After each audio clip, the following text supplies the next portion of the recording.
Hi అండి, welcome to my channel. మీకు కనుక మా వీడియో నచ్చితే తప్పకుండా లైక్ చేయండి, షేర్ చేయండి, సబ్స్క్రైబ్ చేసుకోవడం మాత్రం అసలు మర్చిపోకండి.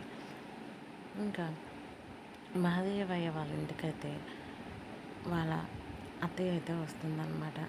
ఇంకా వచ్చి ఇంకా ఆవిడతో అయితే మాట్లాడుతూ ఉంటారు.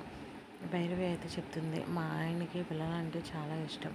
నెలల తేడాతోనే మా ఇంట్లో 2 పిల్లలు రాబోతున్నారు, పసిపిల్లలు అని చెప్పి అంటుంది. ఇంతకీ ఆవిడైతే అంటుంది, నీ చిన్న కోడలు ఏడా అని చెప్పి అయితే అంటుంది అనమాట. ఇంకిద్దరు వచ్చి అయితే సత్యకాలం మీద అయితే దండం అయితే పెట్టుకుంటూ ఉంటారనమాట.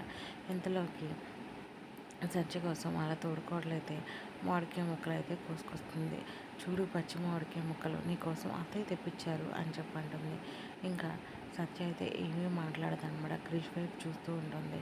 ఇంకా భైరవి అయితే 2 వేళ్ళు ఇచ్చి కృష్ణ అయితే 1 ఏళ్ళు పట్టుకో అని చెప్పి అడుగుతుంది. ఎందుకమ్మా అని చెప్పి అడుగుతాడు ఇంకా క్రిష్. అయితే నీకు అబ్బాయి పుడతాడో అమ్మాయి పుడతాడో చూస్తా అని చెప్పి అంటుంది అనమాట. క్రిష్ సత్య అయితే ఇద్దరు చూసుకుంటూ ఉంటారు. ఇంకా ఒకరినొకరు అయితే వాళ్ళిద్దరూ. Thank you for watching. Please like, share and subscribe.